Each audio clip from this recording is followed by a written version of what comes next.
चल नजर आ रही है। इन ज़िमनी इंतखाबात के नताइज ने बड़ी बड़ी सियासी पार्टियों को हिला कर रख दिया है और पूरे सियासी सिनेरियो पर सवालिया निशान लगा दिया है। आने वाले दिनों में बहुत बड़े बड़े सवाल जन्म ले रहे हैं कि पंजाब हुकूमत का मुस्तकबिल क्या होगा, वफाकी हुकूमत का मुस्तकबिल क्या होगा और आने वाले आम इंतखाबात पर इसका क्या असर पड़ेगा। इन्हीं मामलात पर आज के इस प्रोग्राम में हम बात करेंगे। इस वक्त हमें ज्वाइन कर लिया है एंकर पर्सन जावेद चौधरी साहब ने। इसके साथ साथ हमारे साथ सीनियर सहाफ़ी और तज्ज़ियाकार मज़हर अब्बास साहब मौजूद हैं और हमें ज्वाइन कर लिया है सीनियर सहाफ़ी और एंकर पर्सन सना बुच्चा साहिबा ने। सबसे पहले मैं चौधरी साहब आपकी जानिब आऊँगा। कितने दिनों से बात चल रही थी, बड़े कांटे का मुकाबला है और किसी ने सोचा भी नहीं था कि ऐसा रिजल्ट आएगा। आपके ख्याल में असल में हुआ क्या, इतना गैर मामूली नतीजा कि लोग अभी तक इस पर बड़ा सोच रहे हैं?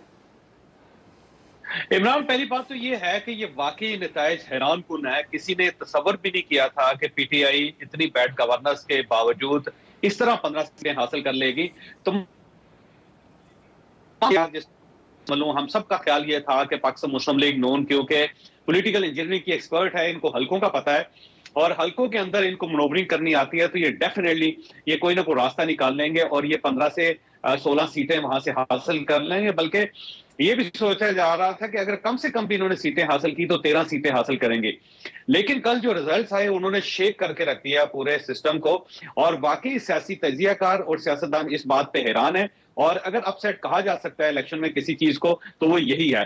पहली बात तो ये कि मेरा तजिया गलत था। मैं आपके सामने स्क्रीन पे ये मैं समझता हूँ, मेरी जिम्मेदारी है कि मुझे ये कबूल करना चाहिए कि मैं पिछले जो 15-20 दिनों में जो तजिया कर रहा था वो सरासर गलत साबित हुआ और वोटर ने साबित किया कि बेसिकली वोटर ही सुप्रीम होता है।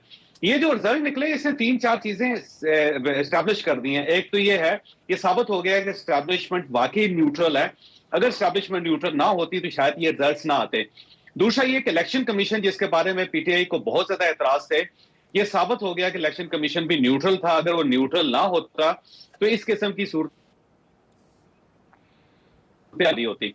लेकिन बड़ी दिलचस्प चीज ये है कि जो लोग हार गए, जो पाकिस्तान मुस्लिम लीग नून, मरियम नवाज साहिबा, ये सब लोग हार गए अपनी तमाम तरह एफर्ट के बावजूद, लेकिन इन्होंने नताइज को तस्लीम कर दिया। लेकिन इमरान खान साहब जो जीत गए हैं वो इस नताइज को मानने के लिए तैयार नहीं और वो कह रहे हैं कि इलेक्शन कमीशन जो है वो मुस्ताफी हो। तो बड़ी दिलचस्प किस्म की सूरत है कि हारने वाले कह रहे हैं कि इलेक्शन कमिश्नर ने या इलेक्शन कमीशन ने ठीक इलेक्शन करवाया और जीतने वाले कह रहे हैं कि इनको ठीक नहीं किया गया। तो ये एक अजीब सी सूरत हाल है।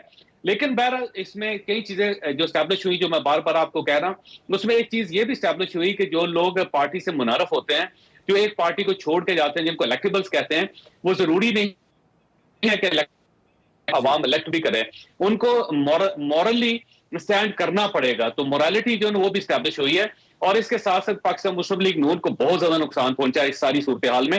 पाकिस्तान मुस्लिम लीग नून ने जितनी गलतियां की हैं उनका खमियाजा आज ये भुगत रहे हैं पंजाब के अंदर। बड़े बड़े अहम नुक्ते चौधरी साहब आपने उठाए हैं। सना बुच्चा साहिबा, अब ये हुआ क्या है नून लीग के साथ और आपको क्या लगता है इसका इम्पैक्ट क्या देख रहे हैं? और आपने कभी सुना ऐसा, कभी देखा कि जो जीतने वाली जमात है वो फिर इल्जामात लगाई कि इलेक्शन कमीशन ने सही इंतखाबात नहीं कराए और हारने वाला बड़ी ग्रेस के साथ उसको एक्सेप्ट कर रहा है अपनी शिकस्त को?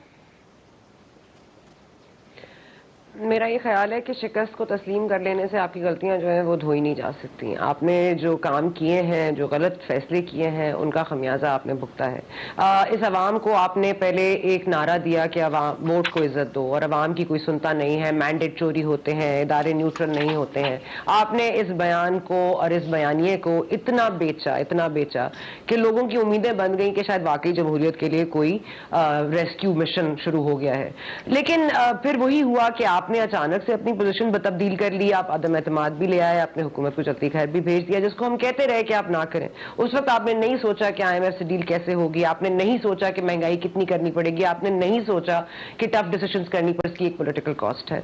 और दूसरी बात यह कि जिन लोगों की आपने उम्मीदें तोड़ी, जो डैमेज हुआ कि आपकी तो कोई पोजीशन ही नहीं है, आपका तो कोई बयानिया ही नहीं है। इमरान खान साहब एक मौला जट टाइप सियासत करते हैं, उस तरह से जलसे करते हैं, कभी वो किसको लताड़ते हैं, कभी वो किस पर इल्जाम धरते हैं, कभी वो किसको सुनाते हैं। तो एक बिल्कुल ये मौला जट टाइप वो हस्ती बन गए हैं। और दूसरी तरफ अगर आप देखें तो कंपैरिजन में मरियम नवाज ने उसको मैच करने की कोशिश की, तो अवाम ने तो बेहतर मौला जट को देखना था ना, उसने देखना था कि कौन ज्यादा बदतमीज है। तो वो तो जाहिर है कि कौन ज्यादा शोर करता है, कौन ज्यादा इल्जाम लगा सकता है। तो मेरा ख्याल है कि वो इमरान खान साहब थे और वो जीत गए। और दूसरी अहम बात यह है कि जो बयानिया होता है उससे इस तरह से ट्विस्ट एंड टर्न करने से डैमेज ही होता है। ये भी नून लीग को समझ जाना चाहिए कि मुफाहिमत करने के लिए जो आप मज़ाहमत करते हैं टेम्पररी और अवाम के कंधों पर रख के करते हैं कि हम अवाम के पास आए हैं, हमने अवाम को हक दिया है, मैं अवाम से दिल की बात करने आया हूं, मैं अवाम से दिल की बात कह रहा हूं, तो फिर अवाम से दिल की बात करके आप खुद ही दिल तब्दील कर लेते हैं। तो इसकी तो एक कॉस्ट है और वो कॉस्ट बहरहाल आपने सफर किया। अब इमरान खान साहब लाख कह लें कि वो इदारों को चाहे न्यूट्रल ना रहे या इदारे न्यूट्रल रहे, फला फला फला, लेकिन इट्स टिपिकली इमरान खान के जीतूं तो मेरा क्रेडिट है और हारूं तो बाकी सब पे मलबा डाल दूं। और अहम बात जो सबसे आखिर में मैं कहूंगी कि देखिए अवाम एक मुतासिर हुई है इमरान खान साहब के बयानिए से, लेकिन ये मत भूलिए कि इमरान खान साहब का बयानिया इज डिजास्टरस। उन्होंने वो सारे बॉक्सेस टिक किए हुए हैं जो डिजास्टर है, मजहब कार्ड, बातिल और हक की जंग, इस्लाम की को बचाने की खतरा, सादिक और अमीन के साथ देना, और आपको कब्र में फरिश्ते पूछेंगे कि क्या आपने किसका साथ दिया, ये तमाम तर चीजें, फिर मजहब कार्ड, फिर और चीजें, फिर उसके बाद कि ये गद्दार हैं, ये बिक गए हैं, अमरीकी साजिश है, ये सब चीज पॉपुलर है इस मुल्क में, लेकिन लेकिन सना छोटा सा एक सवाल नहीं आ रहा है कि इतनी शानदार कामयाबी पाकिस्तान तहरीक इंसाफ को, सवाल करना चाह रहा हूं। जी चौधरी साहब पहले आप सवाल कर लीजिए। जी एक सवाल, जी सना साहब, इसमें ना ये जो इलेक्शन हुआ इसमें कोई शक नहीं कि इसने इमरान खान साहब को भी एक्सपोज किया और साथ पाकिस्तान मुस्लिम लीग नून को भी एक्सपोज कर दिया है कि वो जो बयानिया उनका भी ट्विस्ट होता रहा है ना, उसका नुकसान आज इनको हुआ है। वो ये समझते थे कि शायद लोग भूल जाएंगे इलेक्टेबल्स को, अगर वो इलेक्टेबल्स उनके साथ थे पाकिस्तान तहरीक इंसाफ के साथ, और जब वो हमारे साथ आएंगे तो वो धुल जाएंगे। वो धुले नहीं है, बल्कि उल्टा पाकिस्तान मुस्लिम लीग नून को बहुत ज्यादा नुकसान हुआ है। तो ये सिर्फ पीटीआई एक्सपोज नहीं हुई, उसके साथ साथ पाकिस्तान मुस्लिम लीग नून भी पूरी तरह एक्सपोज होगी। नहीं, मैं यही कह रही हूँ ना, देखिए, और जावेद चौधरी साहब आप ये बात को समझिए कि इस वक्त तो कोई बैन नहीं है, इस वक्त तो कोई कदगन नहीं है, इस वक्त तो कोई पैमना ने ये नहीं कहा हुआ कि आप नवाज शरीफ साहब का बयान नहीं चाहते। नवाज शरीफ साहब खामोश क्यों है? नवाज शरीफ साहब क्यों नहीं बोल रहे? नवाज शरीफ साहब ने क्यों कोई बात नहीं की? और दूसरी बात, आई थिंक चौधरी साहब, ये जो एक और नून लीग का खासा है ना कि अपने लॉयलिस्ट को जिस तरह ये डंप करती है, तलाल चौधरी टिकट नहीं दिया, और इन्होंने कॉन्स्टिट्यूएंसीज, एक लॉयलिस्ट कॉन्स्टिट्यूएंसी होती है, आपने उनके लोगों की जगह लोटों को आपने टिकट दिया है। बात सिर्फ लोटों को लाने की या लोटों को वोट ना देने की नहीं है, बात यह कि आपने उनके जो चोजन इंडिविजुअल्स थे, जो इतने अरसे से उनको सर्व कर रहे थे, आपने उनको रिप्लेस किया है कदम एतमाद के वोट पर, और आपको यह एतमाद था कि मैनेज हो जाएंगी चीजें, तो फिर अब भुगते हैं, मैनेज हो रही है ना। सही। अच्छा मजहर अब्बास साहब, मैं वापस नहीं पाऊंगा। मजहर अब्बास साहब, जैसे कि अभी जिक्र भी हुआ लोटों की सियासत का, तो कल के इलेक्शंस के बाद क्या आपको लगता है कि अब लोटों का मुस्तकबिल बड़ा तारीख है, और जो इलेक्टेबल्स की सियासत होती थी खास तौर पर जनूबी पंजाब में, वो सियासत भी अब खत्म हो गई है?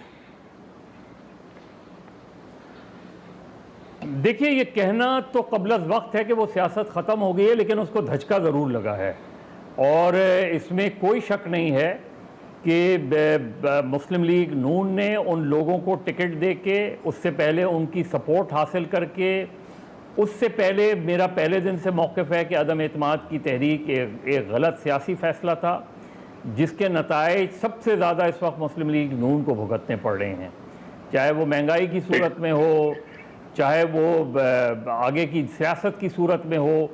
पंजाब जो सबसे बड़ा मुस्लिम लीग नून का गढ़ था, और वो जो एक भरम था कि उनका वोट इंटैक्ट है, वो भी डैमेज हुआ। इसलिए कि देखिए, जो 10 अरकान थे जो आज़ाद जीते थे, तो वो तो ये तवक्को कर रहे थे कि मुस्लिम लीग नून का वोट भी उन्हें पड़ेगा, एडिशनल वोट भी पड़ेगा, और बहुत आसानी से जीत जाएंगे।